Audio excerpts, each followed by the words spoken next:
আজকে হবে আমাদের বাড়িতে মাটন কষা।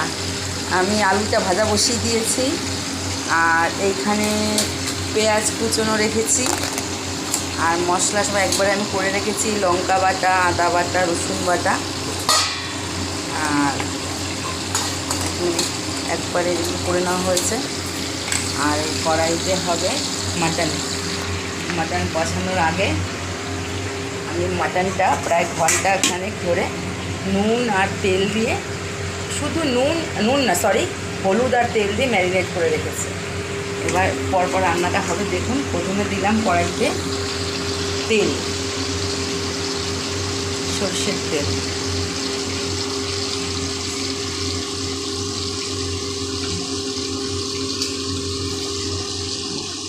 তেলটা গরম হলে এবার, যেহেতু আমি কাঁচা লঙ্কা দিয়ে করছি, আর আমাদের ঘরে শুকনো লঙ্কাটা কেউ খায় না, শারীরিকভাবে প্রবলেম হয়, তার জন্য কালার আনার জন্য আবার কাশ্মীরি লঙ্কার গুঁড়োটা আমি দিচ্ছি, এভারেস্টের কাশ্মীরি লঙ্কার গুঁড়ো। আর দেবো তেজপাতা, এই দারচিনি, এলাচ, লং, গুঁড়ো জিরে দেবো, জিরের গুঁড়ো দেবো আর কি। আর এটা ধনের গুঁড়ো আমি ভরে রেখেছি, এর মধ্যে আগেই ধনের গুঁড়োটা ভরেছি, ধনের গুঁড়ো। ওইদিকে আমার তেল গরম হয়ে গেছে। প্রথমে আমি তেলে দিয়ে দিচ্ছি গোটা গরম মশলা, ছোট এলাচ, দারচিনি, লং আর তেজপাতা।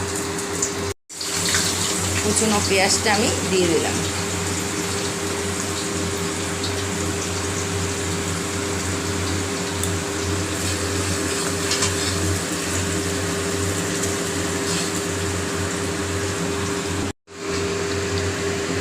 ভাজা ভাজা হয়ে গেছে, এখন আমরা দিয়ে দেবো মাংসটা।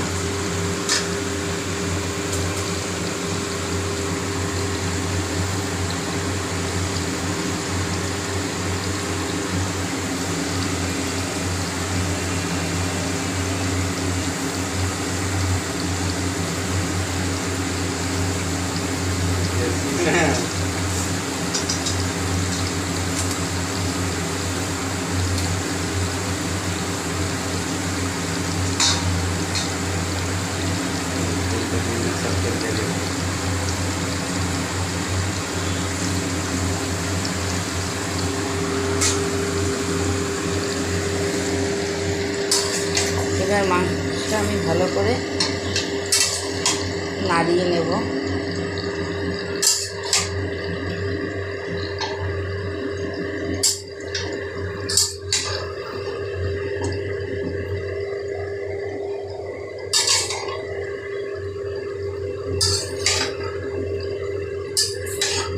কোনোদিনই আমি কখনো ভিডিও সেরকমভাবে আগে করিনি, একবার করেছিলাম, কিন্তু রান্নার ভিডিও আমি প্রথম করছি।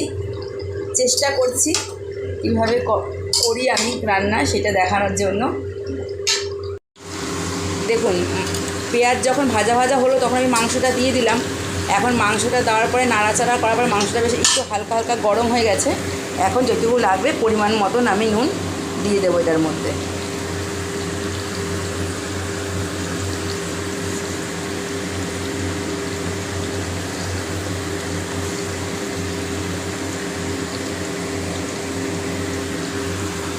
এবার এই নুনটা আমি সম্পূর্ণ মাংসের মধ্যে ভালো করে মিশিয়ে দেব।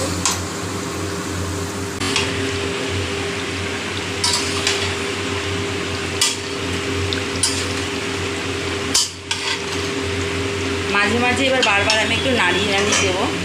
এদিকে আমার আলু ভাজাগুলো প্রায় হয়ে এসছে আর কি। যেহেতু আমি ইন্ডাকশানে বসিয়েছি, আমি আঁচটা একটু বেশি করে বাড়িয়ে দিয়েছি। আর আলুটা ভাজা হয়ে গেলে নামাবো। এদিকে আমি কাশ্মীরি লঙ্কার গুঁড়োটা ঢালবো একটা কৌটো। আমার যত পুরনো ঘিয়ের শিশিগুলো আমি কেটে কেটে সাধারণত মশলা রাখি। দেখুন, মাংসটা অনেকটা কষানো হয়েছে, এখন আমি দিয়ে দেবো পরিমাণ মতন হলুদ।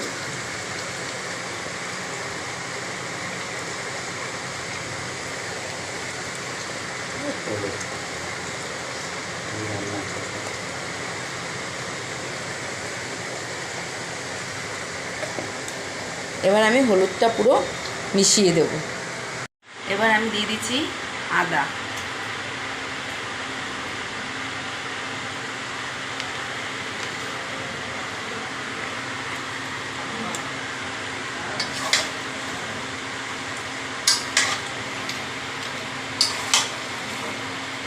কম মনে হলো বলে আমি আবার একটু আদা দিলাম।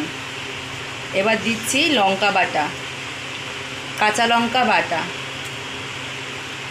আমি একটা প্লেটের মধ্যে জিরের গুঁড়ো, ধনের গুঁড়ো আর সাথে গোলমরিচের গুঁড়ো সব একসাথে একটু জল দিয়ে মিশিয়ে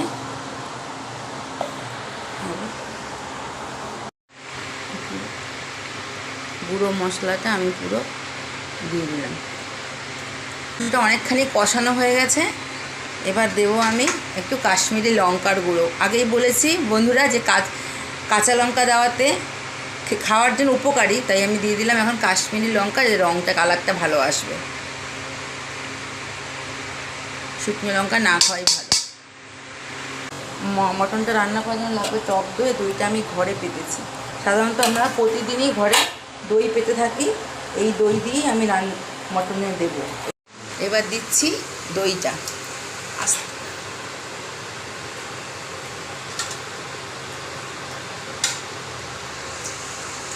এবার আমি দিলাম রসুন বাটাটা। রসুন বাটাটা আমি একটু শেষের দিকে দিই, যাতে সেন্টটা ভালো হয়। বন্ধুরা কন্টিনিউ কষাতে কষাতে কালারটা এরকম এসছে। দেখুন কি সুন্দর গোল্ডেন কালার এসছে, মানে খুব সুন্দর। এরকম কষাতে কিন্তু প্রায় 40-50 মিনিট ধরে কষাতে হবে, তবে মাংসটা সফট হবে। আমি যেহেতু প্রেশারে দিচ্ছি না, কড়াইতেই কষাচ্ছি, সময়টা একটু আমার বেশি লাগছে, কিন্তু খেতেও সুস্বাদু, মানে দুর্দান্ত ভালো হবে। রান পুরো সেদ্ধ হয়ে গেছে।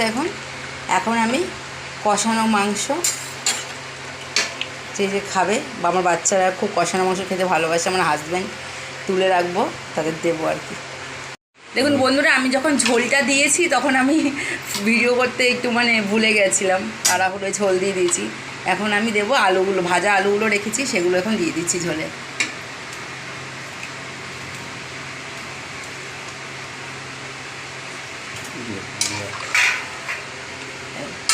কষানো তো আমি দেখিয়েছি আপনাদের যে কষানো মাংস বেশ অনেকটাই কষানো মাংস তুলে রেখেছি।